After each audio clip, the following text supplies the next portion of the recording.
So we finally, in this crazy Marvel Netflix universe, have hit Daredevil Season 3. And we open directly following the explosion that happened at the end of The Defenders, where we thought Matt Murdock might actually be dead. And he ends up here popping out of a sewer pipe, and he's fine.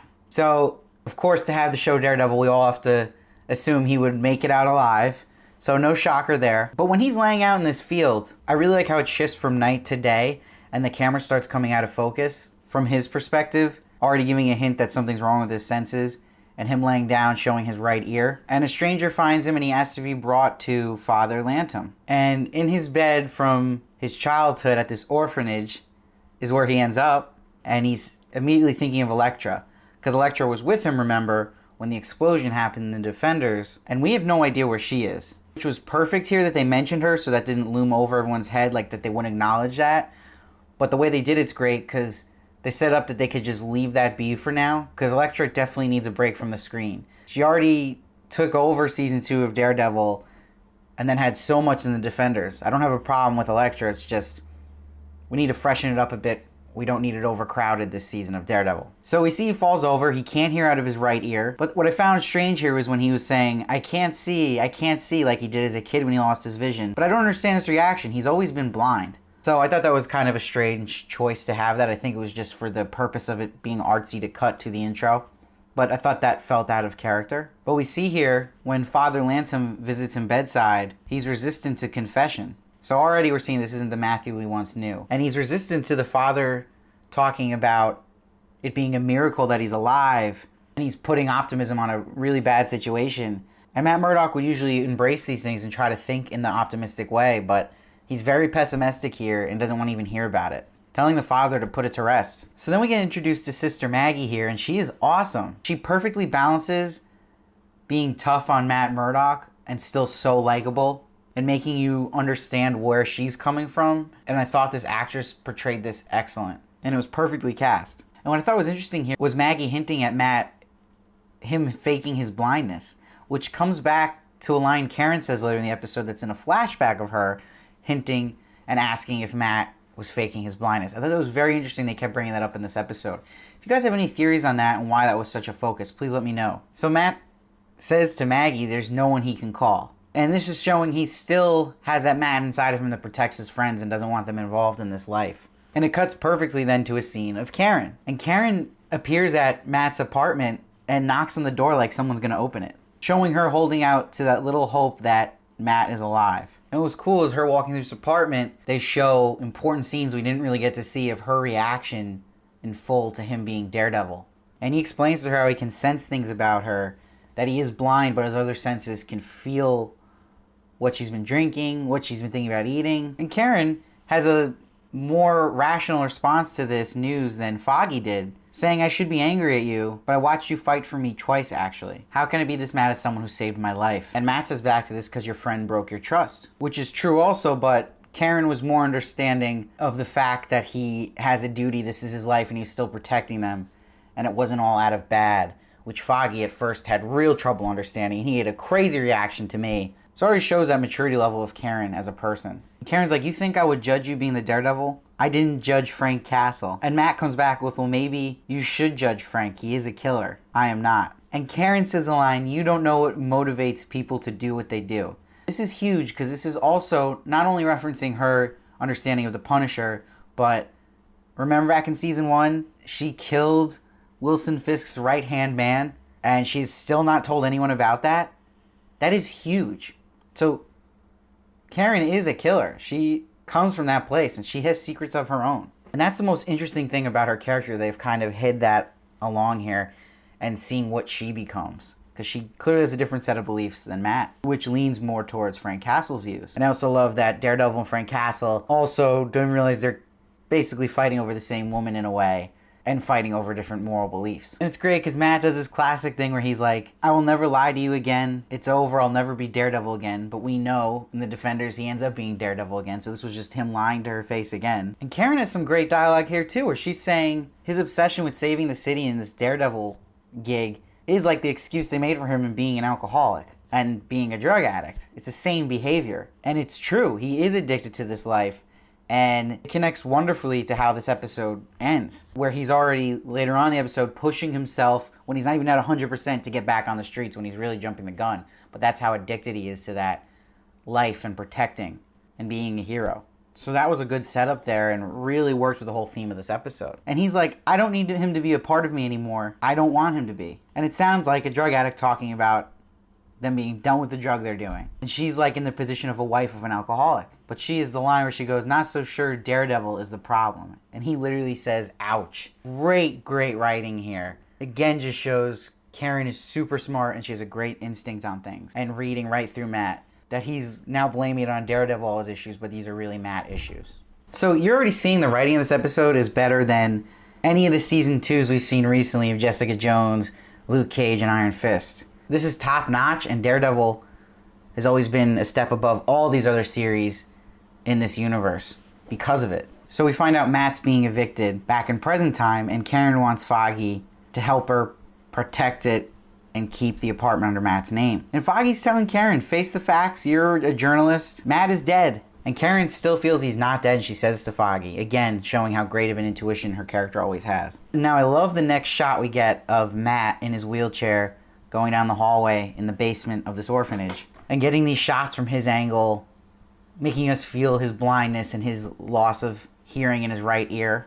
And it's so symbolic, it being the right ear that he's losing his hearing in. Because it's like he's losing the good in him and the right in him, in himself in this episode. And he's leaning to the left of that dark side. But there's a quick line they throw in where that he hears a mosque above them now. I feel like that would be very important later on. They wouldn't just throw that in to throw it in. And I love the back and forth between him and Sister Maggie here. And Matt's sounding like Stick here. The man he hated, he's started to become. Even literally walking with a stick. And he's quoting Stick, which is never good, saying, you shouldn't get attached to the ones you love. Talking about not letting people in. This was a nice touch here that they connected all that. And that he'd be thinking about Stick's way of life in this moment from his very pessimistic views. Then there's more great writing here where he starts telling Sister Maggie the story she already knows about Job.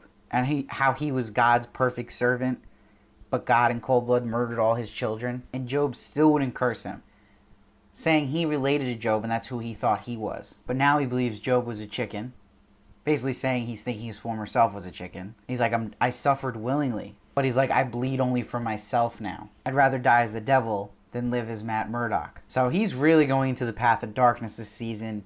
We saw this coming in the trailers. And it keeps this Daredevil story fresh. And it's really giving a strong character arc here with him. Which they haven't really managed to do with the other Defenders at this point. So we see Wilson Fisk back in his prison cell dreaming of his fancy food while eating prison food and listening to classical music. And I love him screaming for everyone in this prison to be quiet behind him. He's still a boss wherever he is and gains power. He knows how to manipulate people so well. For even them to all just shut up when he says that. And he has 2 people visit him here. And they say an important line where they said, your appeal is proceeding as discussed.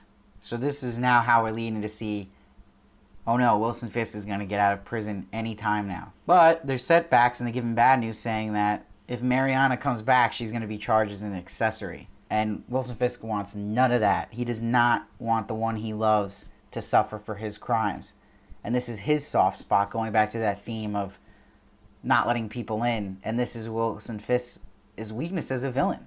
It's his crutch. So we go back to Matt testing out his senses and his current state in the basement with these statues around him. It kind of reminds me of Dark Knight Rises when Batman's trying to come back from being on the bottom. And Sister Maggie has another great scene where she's telling him, give it time, everything's swollen right now. Maybe your hearing will come back when you take your head out of your butt. So it's a cursing nun, which is also hysterical, which sums up this character perfectly. Sister Maggie is a religious nun, but she's also a realist. And she hits him hard about feeling sorry for himself. And how there's orphans here that have had it way worse than you have ever had, and they're still trying and going. And you're giving up with all the gifts you've been given. And she's completely right, and it's effective, tough love on him. She's really like the voice of truth in this episode. And Matt goes to use water to clear his sinuses, and we see he's getting his sense of touch back all of a sudden, and he's feeling the subways. And then we get like a Rocky montage of him running around the statues. I thought it was kind of funny. And then he quickly puts on Frank Castle-esque boots. Is that a sign of things to come for Matt Murdock? Is he going to understand killing in certain situations? We will see. What are your guys' theories on that? But what's really cool about Maggie is she still supports him doing what he loves and fighting and getting him back on his feet. And she convinces the father to bring in a boxer. And she stresses he should be used for God's work. But she might regret that soon, because I have a feeling this season he's not going to use it for that. And what's so ironic is it felt like a Rocky montage, and then when this boxer comes in, it's a boxing match.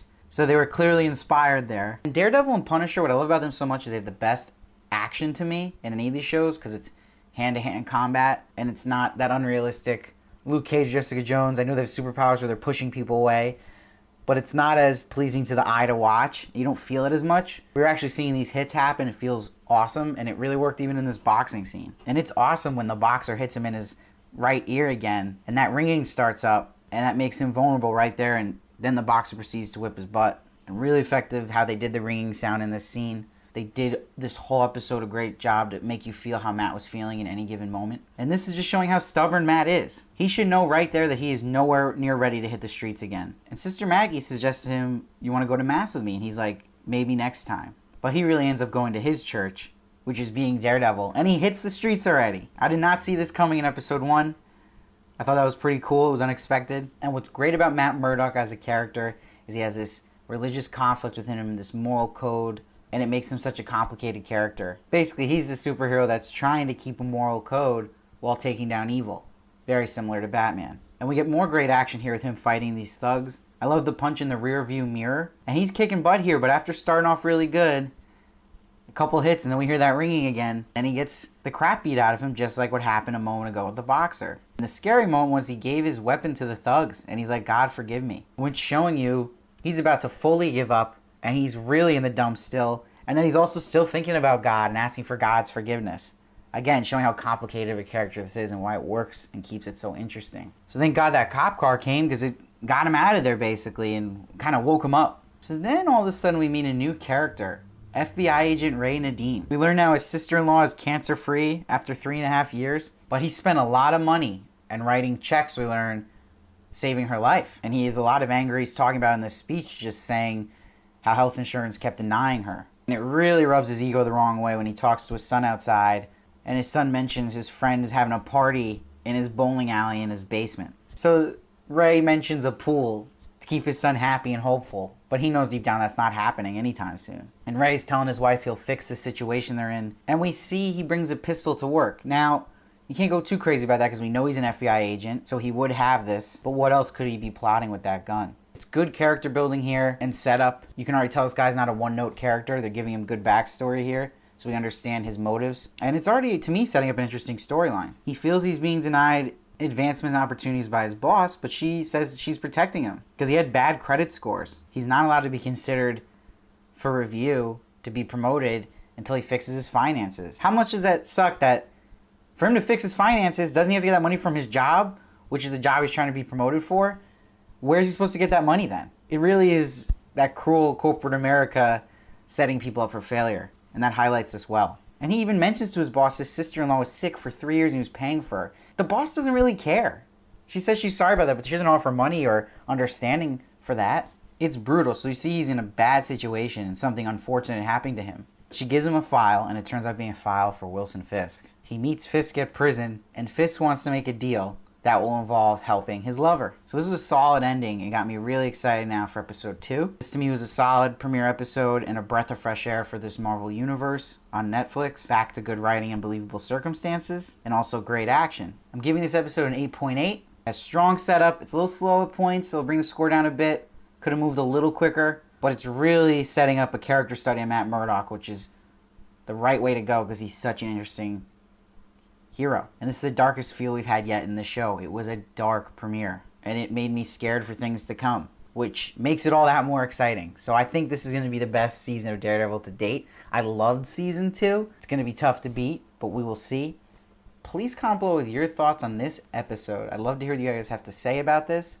Please subscribe so you don't miss any of my reviews. And please check out my playlist, which I'm going to link right here, which has the next 3 episodes reviewed. So make sure you watch each one after you watch each episode. And please follow me at SteveVarley1 for more of me on Twitter and Instagram. And let me know your theories. What do you think is going to happen in the next episode? And the whole season as a whole. But no comic spoilers here anywhere. That is not for here. Your comment will be immediately deleted. I hope you enjoyed this review, and I'll see you next time.